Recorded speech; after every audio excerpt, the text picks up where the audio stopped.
Nós que fazemos parte dessa igreja temos motivo demais para nos alegrar. Nós temos motivo demais para agradecer a Deus por fazermos parte desta igreja.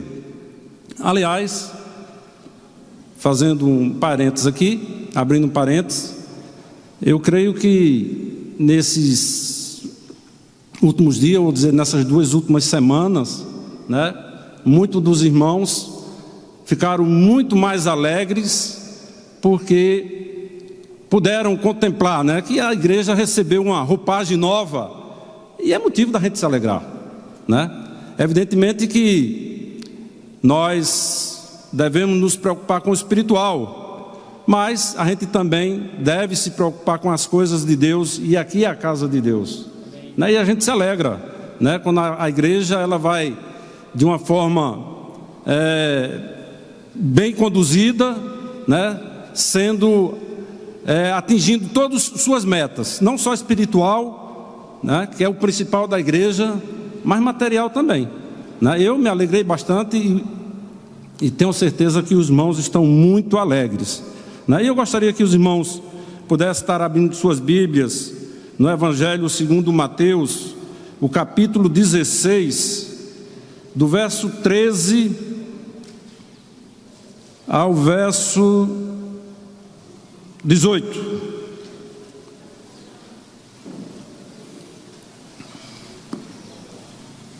Verso 13, o capítulo 13, verso 13 ao 18.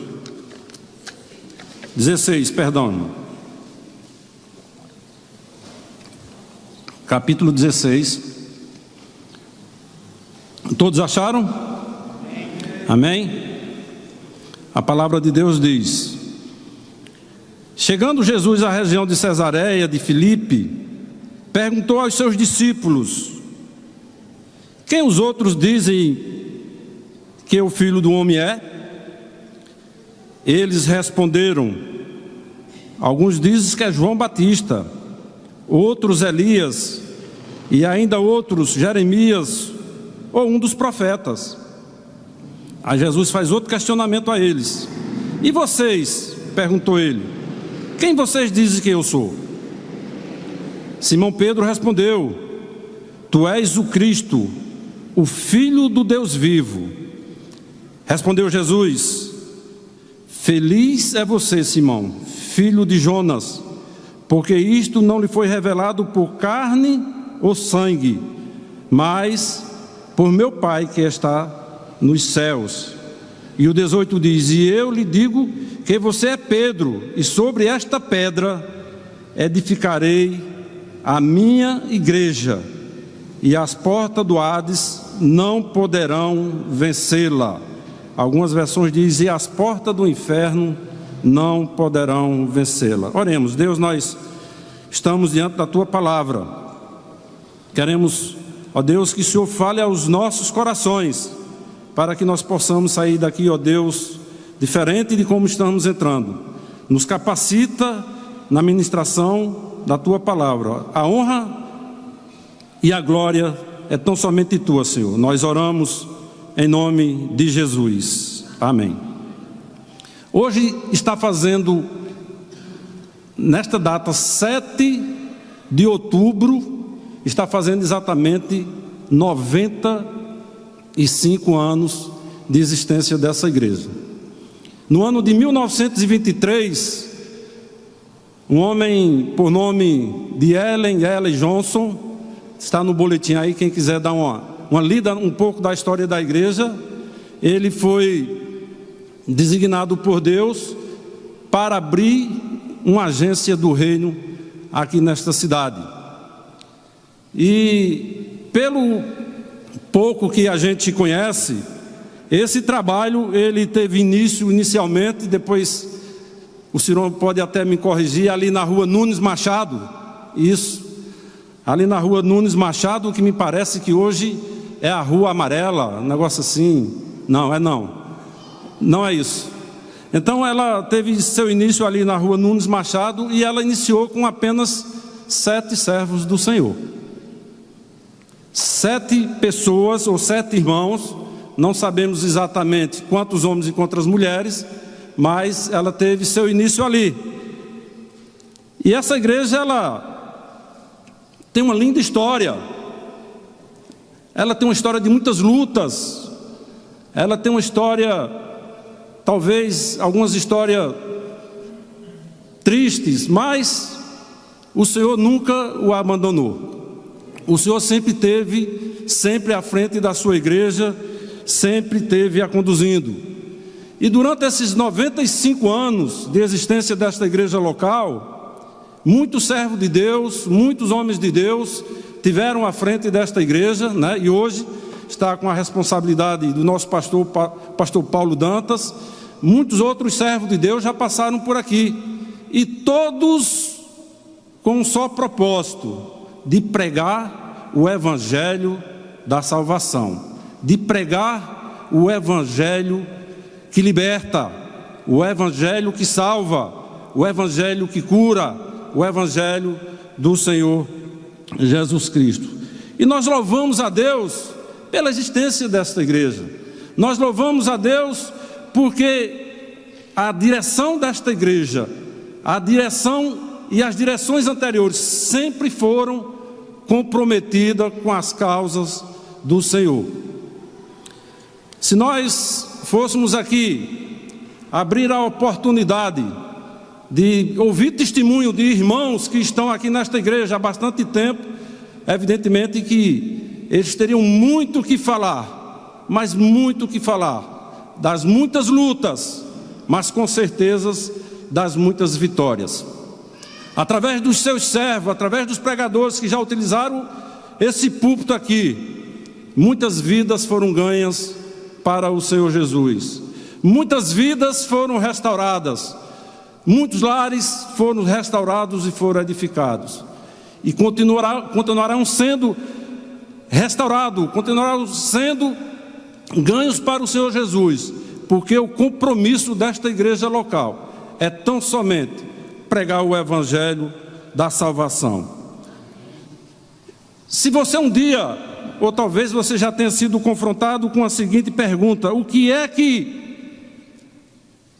identifica a sua igreja como uma igreja cristocêntrica, a verdadeira igreja do Senhor Jesus Cristo? Talvez eu e você dessemos uma resposta imediata, dizendo que a nossa igreja, ela é uma igreja cristocêntrica, porque ela está alicerçada no Senhor Jesus Cristo, porque ela prega tão somente a palavra de Deus, porque ela tem a Bíblia, a palavra de Deus, como sua regra de fé e prática. É uma resposta que eu diria simples, sincera, objetiva.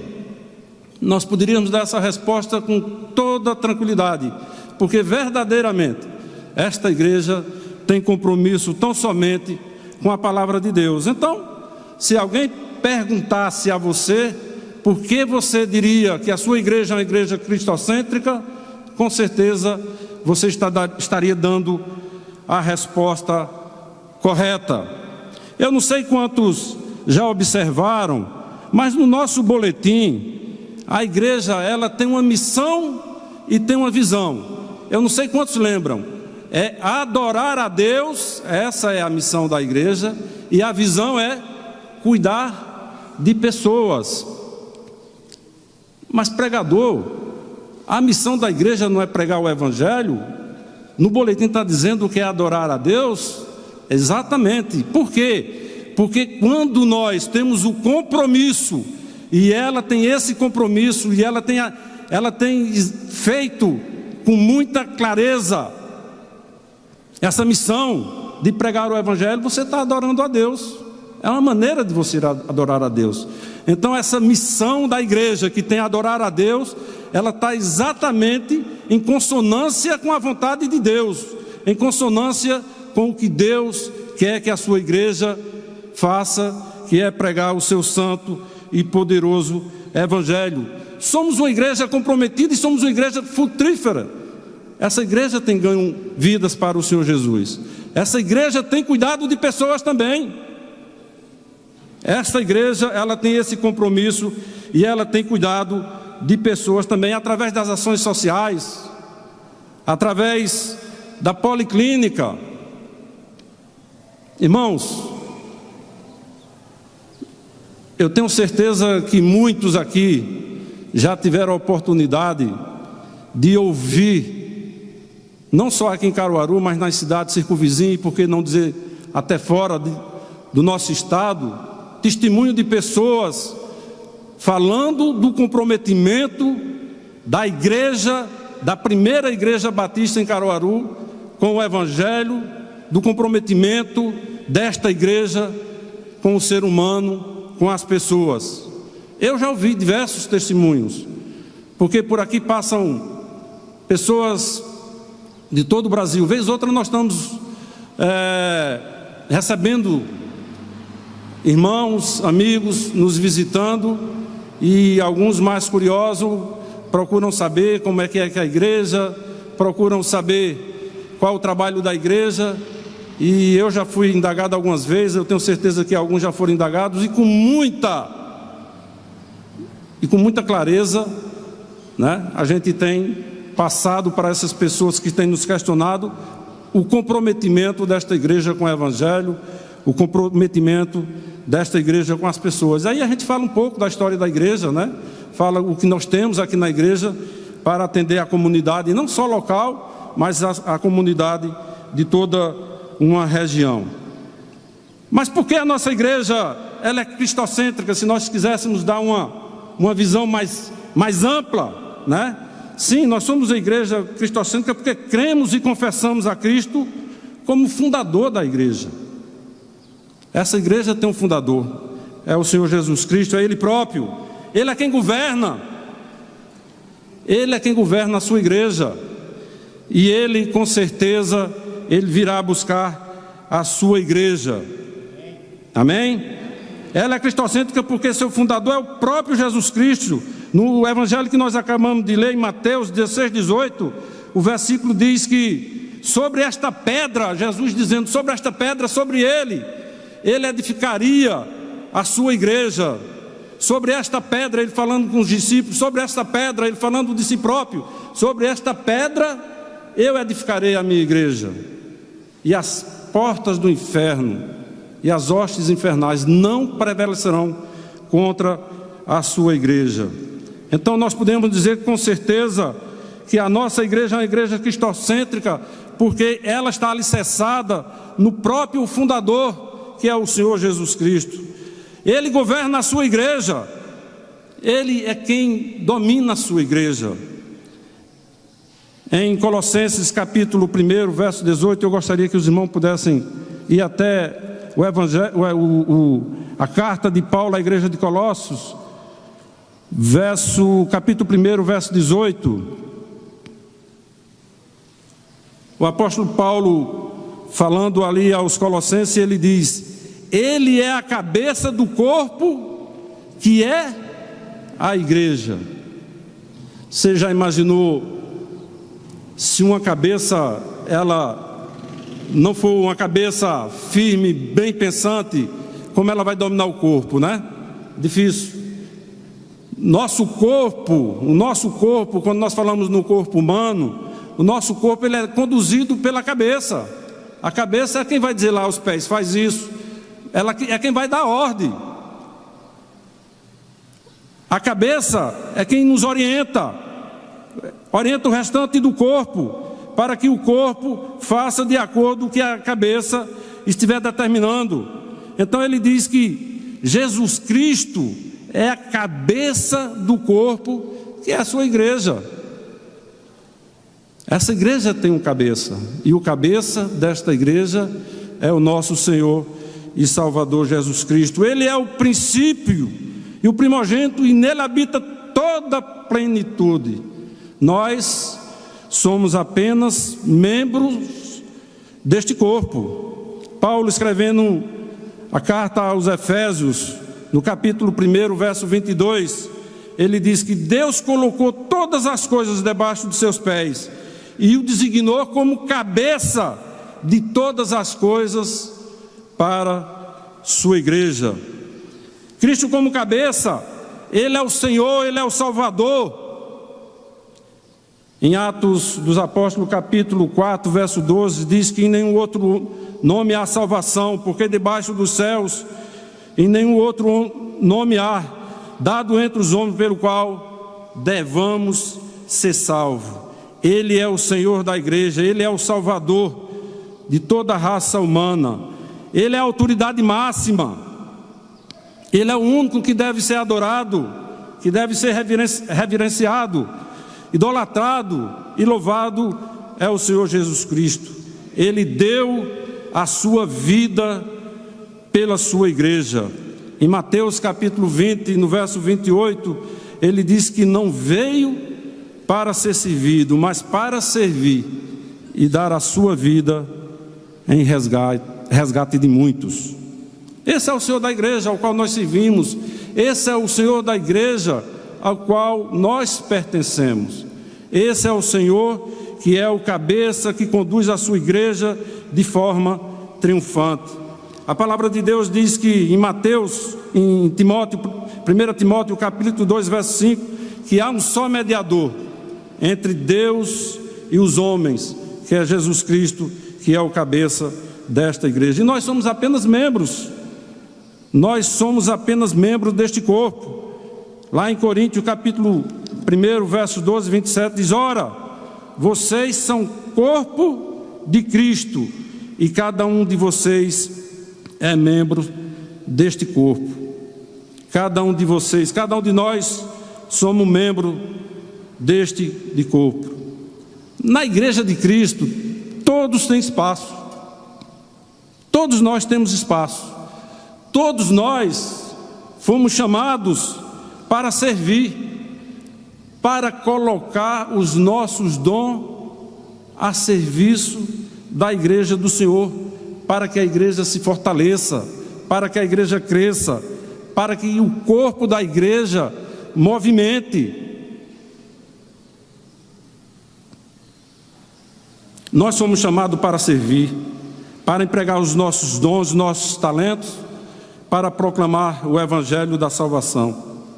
E nós precisamos entender que, como membros desse corpo, nós não podemos ficar inertes.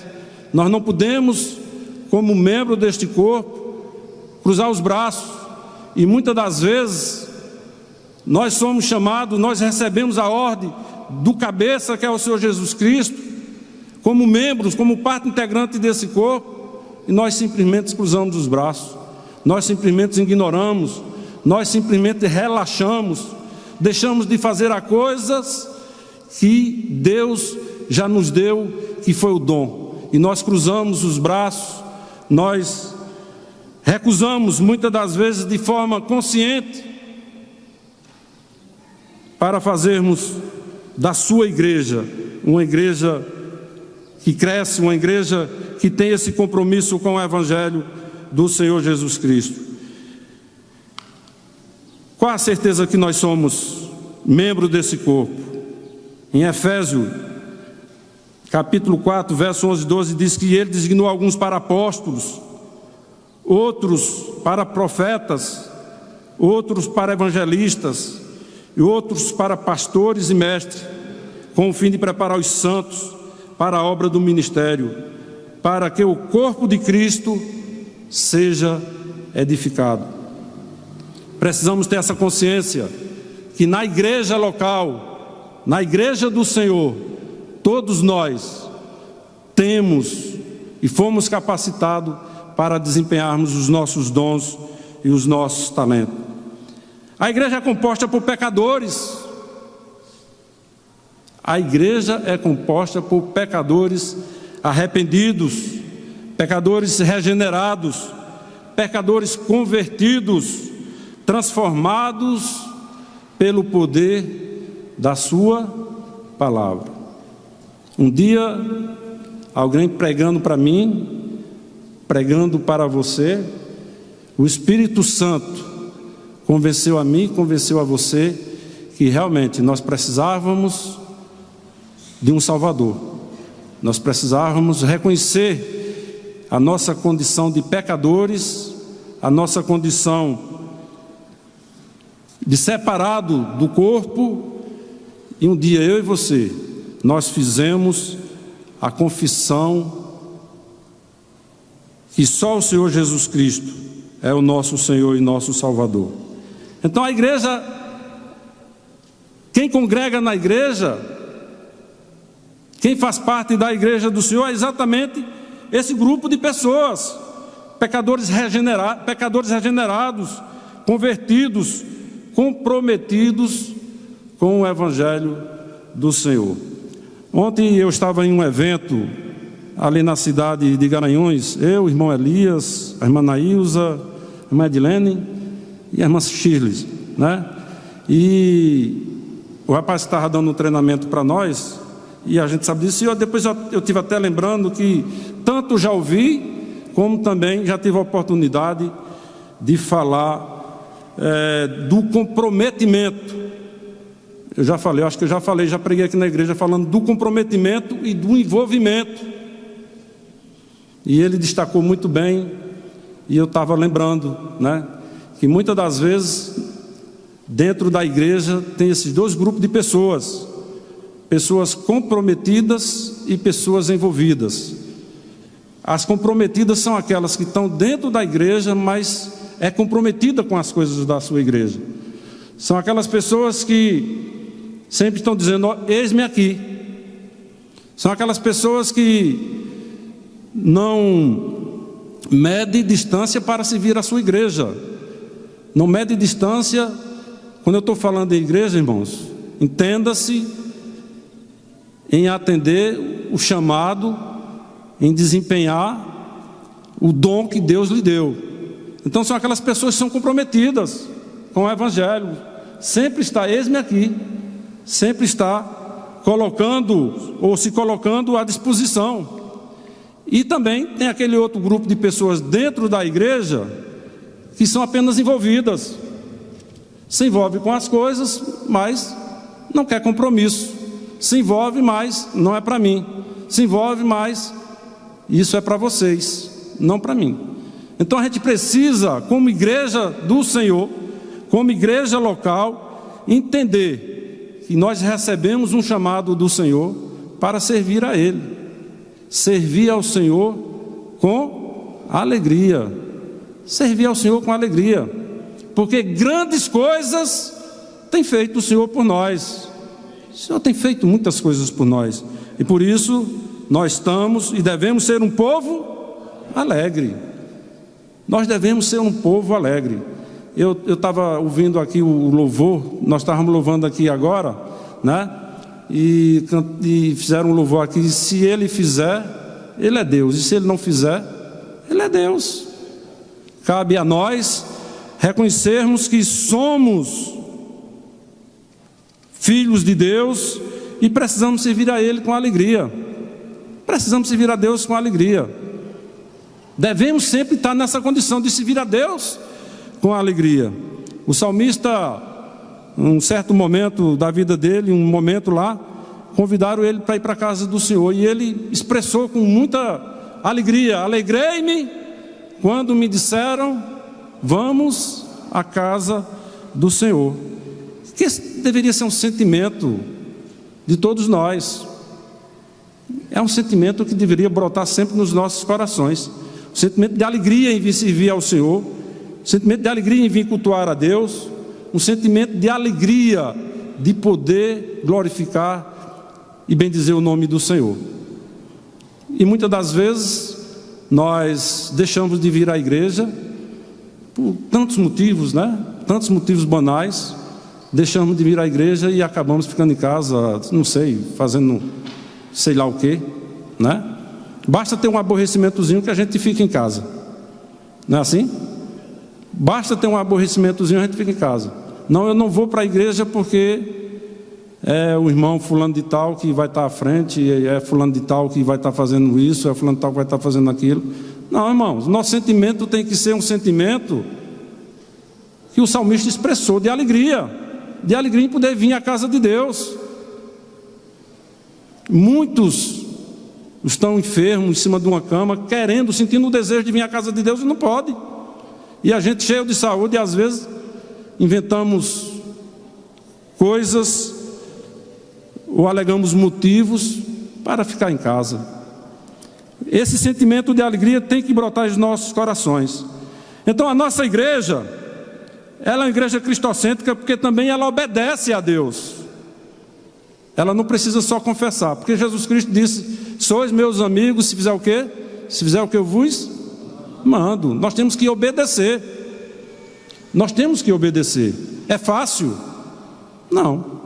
Tem hora que nós queremos colocar a nossa vontade, tem hora que nós queremos colocar o nosso desejo acima da vontade de Deus. Está errado. Não sente só a vontade, não. Às vezes a gente coloca mesmo, né? Às vezes a gente coloca mesmo. A gente deixa de fazer a vontade de Deus para fazer a nossa vontade. Alguns até às vezes se arrependem, outros não. Mas é isso que a gente faz. A gente precisa obedecer. É fácil? Não. Não é fácil. A renúncia de determinadas coisas, ela tem que existir na vida do crente. Ela tem que existir na vida do servo do Senhor. Porque creio que todos nós já ouvimos, ou alguém já chegou perto de você para questionar, porque fulano é crente, hein? Não é assim que as pessoas falam? Qual foi o seu deslize? Às vezes são coisas que as pessoas julgam que você diz: não, é porque ele não entende a palavra.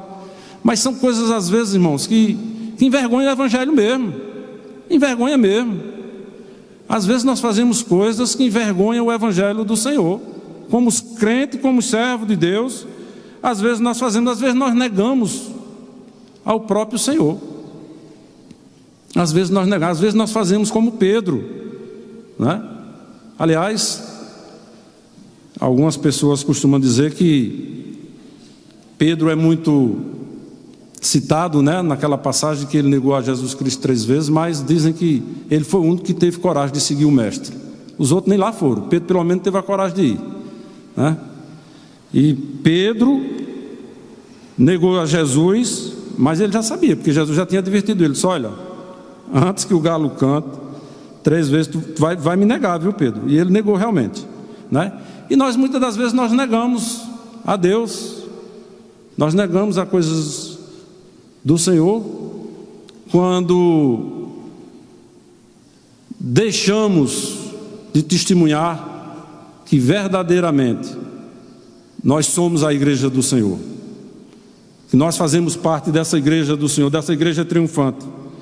Então nós somos uma igreja cristocêntrica porque nós não negamos, nós devemos obedecer ao Senhor. Em Apocalipse capítulo 3, o verso 8, eu gostaria que a gente pudesse, o exemplo de uma igreja, o Senhor falando ali às 7 igrejas, e ele fala a igreja de Filadélfia. Interessante que 3:8. Interessante que o Senhor, ele falando na igreja ali de Filadélfia, ele dá um testemunho aprovando, né? Porque ele diz assim, ó,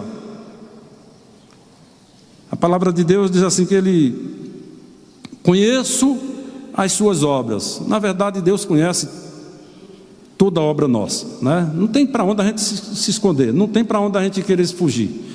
Ele diz: conheço as suas obras, eis que coloquei diante de você uma porta aberta, que ninguém pode fechar. E aí eu quero trazer essa parte desse versículo para a nossa igreja. Não vai fechar, porque essa igreja é do Senhor, essa igreja é comprometida com o Senhor. Amém? Conheço as suas obras, eis que coloquei diante de você uma porta aberta, que ninguém pode fechar. Sei que você tem pouca força. É verdade, tem hora que a gente vai buscar força e não encontra, né? Nós somos fracos. Tem hora que uma palavra derruba a gente, né? Tem hora que uma palavra derruba a gente. Mas ele prossegue: eu digo que você tem pouca força, mas guardou a minha palavra. Precisamos guardar a palavra de Deus, guardar e praticá-la. O salmista diz: guardei a tua palavra para o quê? Para não pecar contra ti. A palavra tem que ser nosso escudo, né? Guardei guardou a minha palavra e não negou o meu nome. Isso é um exemplo que ele deu para a igreja. Essa igreja é uma igreja cristocêntrica porque ela obedecia e ela não negou o nome do Senhor. A nossa igreja ela é uma igreja cristocêntrica porque é uma igreja que evangeliza. Ela evangeliza, sim. Nós somos igreja que temos preocupação com as vidas que ainda não se renderam ao Senhor. E eu louvo a Deus, e aqui vai um breve testemunho, né? Porque por aqui já passaram diversos servos do Senhor, e cada pastor tem uma visão, né? E tem um certo domínio no púlpito em determinado assunto. O nosso pastor, o pastor Paulo Dantas, se vocês observarem, as mensagens que o pastor Paulo Dantas tem trazido são mensagens evangelísticas, mensagens direcionadas, geralmente, né, a grande maioria, pastor, e isso a gente tem observado, para as almas que ainda não fizeram confissão a Jesus Cristo. O nosso pastor é um pastor evangelista, né? Nós podemos dizer que esse compromisso de evangelizar não só é do pastor. Esse compromisso de evangelizar é meu, é seu, porque o Senhor Jesus disse: ide por todo mundo e pregai. E ele não disse: olha, essa orientação está só para os pastores, não, viu? É para todos nós. Nós temos esse compromisso, como igreja do Senhor, nós temos esse compromisso de evangelizar, de ganharmos outro para Cristo Jesus. Essa é uma igreja que faz missões, né? É uma igreja missionária. E dentro das nossas condições, nós temos feito missões, né? Nós temos contribuído para missões. Como igreja poderíamos estar contribuindo mais, mas há tempo para tudo, né? Isso é um outro assunto. Mas com certeza nossa igreja tem compromisso com missões. O nosso pastor também, ele tem essa visão que é necessário fazer missões fora aqui das quatro paredes. Nós precisamos sair das quatro paredes da igreja. Como igreja nós precisamos fazer missões. E a missão que eu e você, o compromisso que eu e você temos, começa dentro da nossa casa. A gente precisa evangelizar primeiro na nossa casa, na nossa cidade, no nosso estado, né? Precisamos evangelizar no país e no mundo. Em Atos dos Apóstolos, capítulo 1, estou encerrando, viu? Em Atos dos Apóstolos, capítulo 1, Jesus disse que nós deveríamos pregar até os confins da terra. Mas nossa igreja é uma igreja que também tem esse compromisso, tem essa visão de missões, né? Em Mateus 28, 19, 20 diz: portanto, vão e façam discípulos de todas as nações, batizando em nome do Pai, do Filho e do Espírito Santo. Batizando em nome do Pai, do Filho e do Espírito Santo, ensinando-os a obedecer a tudo o que lhe ordenei, e eu estarei sempre convosco até os confins do tempo. Nossa igreja é uma igreja cristocêntrica porque adora somente a Deus, ela louva somente a Deus. Nós não temos outro Deus a quem louvar, nós não temos outro Deus a quem adorar. Nós louvamos e glorificamos tão somente a Deus. Nos 10 mandamentos está lá: não terás outros deuses além de mim, assim diz o Senhor. Em Hebreus 13:15 diz: por meio de Jesus Cristo, portanto, ofereçamos continuamente a Deus um sacrifício de louvor, que é fruto de lábios que confessam o seu nome. Então nós podemos dizer com muita propriedade que a nossa igreja, que nós como igreja do Senhor, nós somos uma igreja cristocêntrica.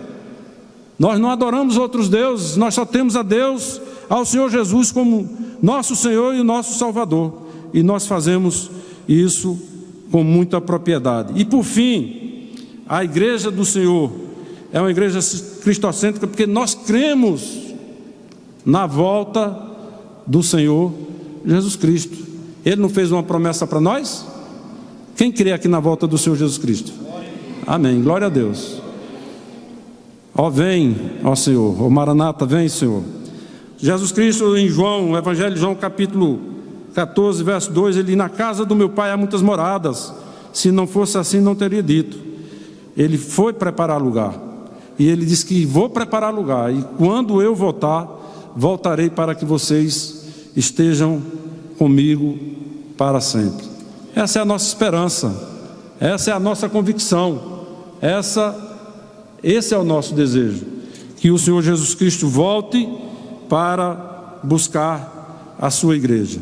Mas eu gostaria de convidar o irmão Romildo para a gente fazer um louvor. Hoje é um dia festivo, porque essa igreja, mais uma vez, hoje está completando exatamente 95 anos de existência, de compromisso com o Evangelho do Senhor, de compromisso com as coisas do Senhor.